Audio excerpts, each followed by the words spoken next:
Salut YouTube. Les amis, j'espère que vous allez bien. Aujourd'hui on se retrouve pour une 20 minutes actu. Je vais vous faire un sommaire, on enchaîne direct sur l'info. C'est parti.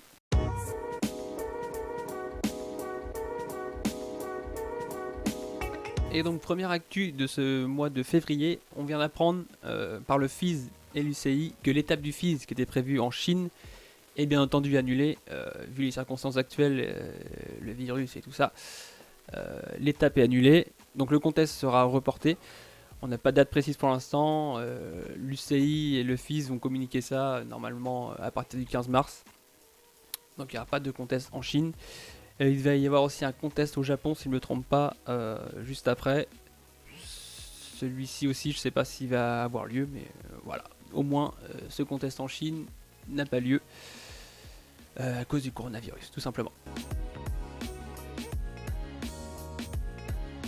Donc qu'est-ce qui a marqué ce mois de février aussi? La Simple Session.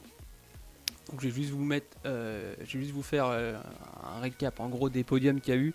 Vous avez toutes les rediffusions des lives dispo sur YouTube. Donc, voilà, je vais pas m'attarder là-dessus plus que ça. Donc en podium park, on a Rin Nakamura qui d'ailleurs, petite anecdote, a gagné le jour de ses 18 ans, donc c'est quand même beau. On a en deuxième Brandon Lupo, c'est suivi en troisième de Boy Hilder. Ensuite en street, on a Felix Prangenberg qui nous a surpris, clairement, parce qu'il faut dire que durant les qualifs, durant les practices, Courage Adam c'était très très chaud. Mais voilà, durant les finales, c'est un peu aléatoire entre guillemets dans le sens où ta condition physique joue aussi sur ton run. Donc oui, donc en premier on a Felix Prangenberg avec notamment sur son run un half-cap 720, donc c'est lourd. En deuxième on a Brock Radford, alias Popman, le mec qui a un pop de dingue tout simplement. Et en troisième Alex Donacci, le mec qui fait du tech sur les rails partout. Et enfin, pour clôturer la Simple Session, on va parler aussi de la Sister Session, donc c'est la Simple Session mais des filles grosso modo, avec donc Nikita Dukaros en première position, Minato Oik, j'espère que je prononce bien son nom, en deuxième, et en troisième on a Lara Lessman qui au passage lors de la Simple Session a appris qu'elle roule maintenant pour Red Bull. Et voilà pour la Simple Session. Ensuite, donc c'est en suite logique avec la Simple Session, on va reparler de Rin Nakamura. Rin Nakamura qui a un sponsor, donc c'est Wing Arc First. Donc grosso modo c'est une entreprise de développement et de vente de logiciels, donc ça n'a rien à voir concrètement avec le vélo. Et donc c'est ce sponsor qui a financé le skatepark privé de Rin Nakamura. Donc autant dire que le mec qui va se préparer pour les JO, mais salement. Voilà, je vous mettrai une petite photo du parc. Voilà, les mecs ont pas blagué. Après, je sais pas si en contrepartie, ce qu'il a besoin de faire, parce que je pense que voilà, c'est un peu un investissement sur lui. Donc, enfin bref, mais voilà. En soi, il a un parc privé pour lui, donc c'est top quand même. Et en parlant de parc privé, donc là c'était pour Rin Nakamura. Mais aussi aux USA, on a Nick Bruce qui s'est fait aussi son parc privé. Donc là, c'est un peu plus insolent de sa part, vous allez voir pourquoi. En fait, le gars se plaint clairement que... Enfin, se plaint. C'est une remarque qu'il a fait, que les parcs aux US et les parcs du moins autour de chez lui, donc il me semble qu'il habite en Californie ou au Texas, si je ne me trompe pas, je sais plus. Et donc il se plaint en gros que les parcs couverts ont des hauteurs sous plafond trop basses pour qu'ils puissent faire des airs assez hauts, etc. C'est quand même insolent. Je sais pas, Nick Bruce vient rouler en France, c'est carrément autre chose. Enfin bref, c'est insolent. Du coup le mec il s'est dit écoute, personne fait des parcs à dimension souhaitée, donc donc je vais faire mon propre parc. Et donc à la différence de Rin Nakamura, donc c'est son sponsor qui a tout payé. Là, Nick Bruce s'est un peu débrouillé tout seul. Il a cherché un hangar à louer. Tout ce qui est construction de rampe, c'est lui qui a fait. C'est du fait maison. Il a quand même des connaissances dans le milieu, donc il a eu des personnes qui s'y connaissent un peu dans la construction de modules et de rampes. Mais voilà, c'est pas de l'argent de ses sponsors, du moins indirectement. Voilà, je pense que tous les prize money de ces contests sont un peu passés là-dedans. Donc c'est c'est pas ses sponsors mais presque. Et donc voilà, donc le mec clairement va trop dans les parcs indoor actuels américains, donc il fait son propre parc avec une hauteur sous plafond cette fois-ci de dingue, et là il pourra monter assez haut. Donc je pense que d'ici peu on risque de voir des instaclips de sa part haut en couleur et surtout haut en hauteur, je pense. Bon, un petit aparté sur Jason Watts qui roule tout simplement maintenant pour la marque de protection TSG, donc ils font des casques et des protèques, voilà, protège Shibuya, etc. Donc petite info qui passe comme ça. Ensuite on a Animal Bikes, donc la fameuse marque new-yorkaise, qui nous a dévoilé sa nouvelle selle grosso modo. Donc c'est une selle kaki clairement, qui devrait arriver courant printemps, donc soit printemps, soit mois de mars. C'est encore à définir, mais en France je pense que ce sera plus pour le printemps que le mois de mars. Animal ou Animal, dis-le comme tu veux, qui reste quand même assez classique et basique sur le design de ces pièces. En même temps, c'est pas ce qu'on attend d'Animal, c'est surtout des pièces super solides et super quali niveau finition. Ensuite, autre actu de ce mois, on a enfin des visus, et d'ailleurs à cette heure-ci elles sont déjà en vente sur internet, sur les shops français. Les 26 signatures de Larry Edgar, donc grosso modo ça prend la même base de chaussures, c'est des Vans Pro basses. Donc c'est les mêmes que Mathias Dandois grosso modo, sauf qu'elles sont à la sauce de Larry Edgar, donc au lieu d'être roses, elles sont jaunes. Et Larry Edgar a ajouté sa sauce au niveau du design tout simplement. Donc paire de chaussures qui est accompagnée aussi d'un t-shirt et d'une casquette. Ça par contre je sais pas si ce sera dispo en France, peut-être. Sur les chaussures elles le sont. Le t-shirt et les casquettes c'est à voir. Alors là, attention, on va attaquer un gros chapitre de 5 minutes actu.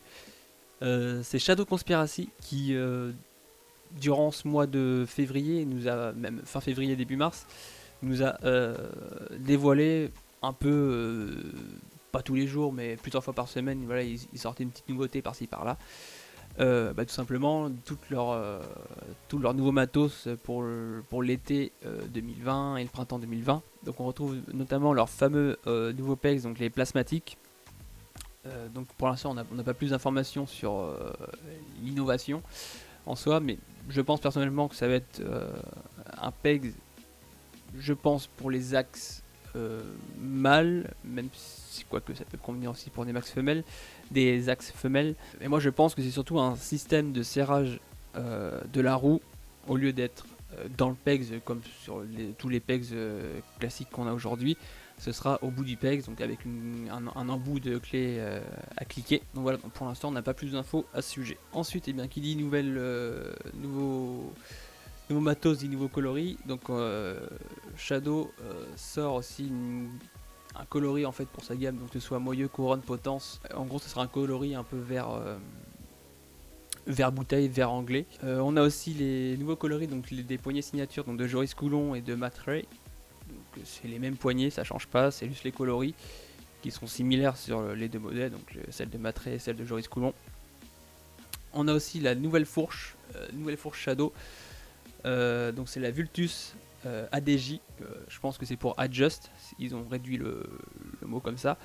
Et en gros c'est une fourche sur laquelle vous pourrez choisir votre déport. Donc là pour l'instant Shadow propose un déport de 22, de 25 et de 28. Ce sera via des petites rondelles qui sont aimantées sur la fourche. Donc c'est une belle innovation à voir sur le long terme. Bon, après je pense que Shadow, voilà, c'est pas des petits joueurs, donc ils ont bien étudié la chose. Ils l'ont même fait tester à leur rider, je pense, un peu en cachette. Donc à voir, après ça peut être cool et pas cool à la fois, dans le sens, déjà à quel prix ils vont vendre ça.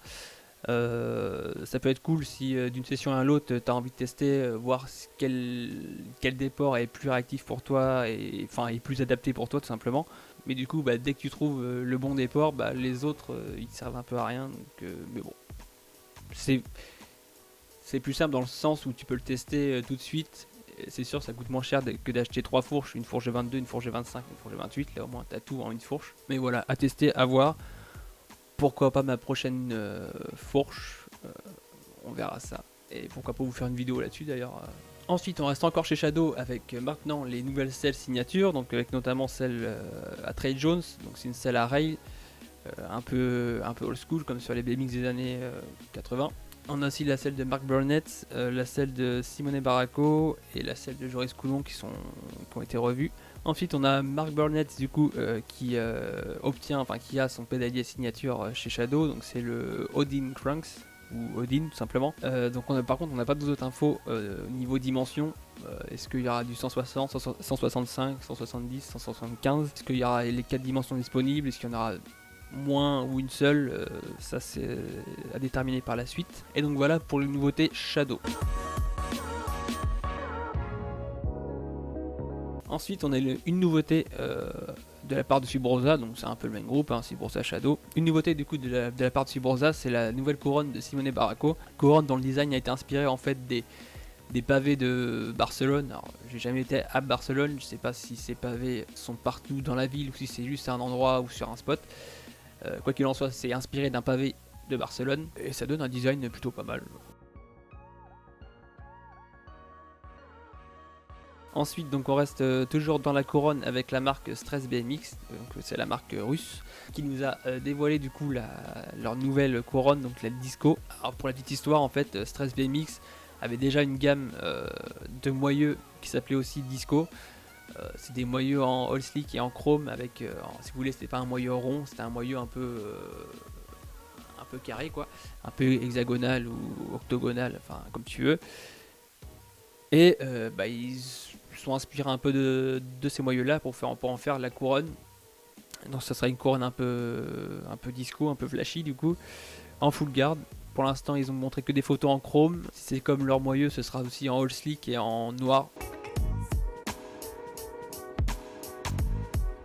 Ensuite, on va aussi encore parler pédalier. Avec King BMX, il nous sort un nouveau pédalier, donc c'est le Braith, qui lui par contre est bien disponible en 160, 165, 170 et 175, donc là tu as un large choix. Voilà, est-ce que ce sera le successeur du fameux pédalier King Pilar? Je pense, c'est vrai que le King Pilar il a quand même quelques années, pas 10 ans mais plus de 5 ans sûr. Et King aussi qui nous ont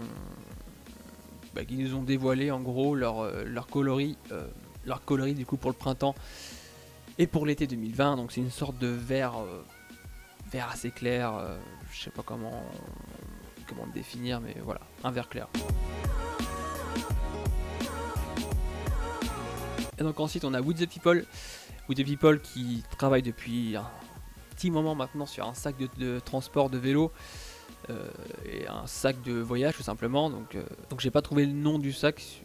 Après concrètement je sais pas s'il aura un nom ou pas, mais en soi ils ont mis à jour en gros le sac pour voyager en BMX, parce que c'est vrai qu'il y avait que 2-3 marques qui en faisaient en ce moment, et là je pense qu'ils vont arriver, ils vont un peu casser le marché avec un sac hyper complet, bien étudié, parce qu'en fait ce sera un sac, je pense que tu pourras mettre ton vélo, tous tes vêtements, enfin tout ce qu'il te faut pour voyager, et ce sera en un seul bagage. À la limite après tu pourras peut-être avoir un bagage à main, c'est des petites choses à transporter, mais voilà, au moins tu auras tout sur un seul sac et pas plusieurs sacs à galérer comme ça dans les aéroports ou dans les gares. Et enfin pour terminer ces minutes actu, on termine juste avec un anniversaire, c'était tout simplement les 10 ans de Total BMX, voilà. Ça fout quand même une petite claque, sachant que je faisais déjà du BMX quand Total BMX a démarré, donc 10 ans, ça fait 10 ans que je roule maintenant. Mais bon. Hein. Et voilà, cette petite actu est terminée. J'espère que ça vous a plu. Normalement niveau son, frère, je peux pas faire mieux. Alors oui, attention, avant que je vous quitte, je vais lancer un jeu concours sur mon Instagram. La photo sera déjà disponible lors de la sortie de la vidéo, où je vous ferai gagner une paire de pneus. Donc je précise tout de suite, avant qu'il y en ait certains qui disent gna gna gna gna, c'est des pneus que j'ai roulés une fois. Clairement après j'ai pas adhéré à ces pneus, ça peut arriver. Et au lieu, voilà, j'ai eu l'idée, je préférais que, au lieu que ça moisisse chez moi dans mon garage, voilà frère, je te les envoie, tu roules avec, tu te fais plaisir. Et puis voilà quoi. Donc il faudra aller sur mon Instagram, je vais mettre un post, il faudra liker ce post, identifier au moins juste un de tes potes, clairement. S'abonner à la chaîne YouTube, et puis voilà, et puis tirage au sort lors de la prochaine Minute Actu, donc le mois prochain. Enfin, dans un peu moins d'un mois maintenant, vu que j'ai un peu pris de retard avec celle-ci. Mais bon, bref. Et voilà, sur ce, je vous quitte là-dessus. Bon ride à tous, et à la prochaine.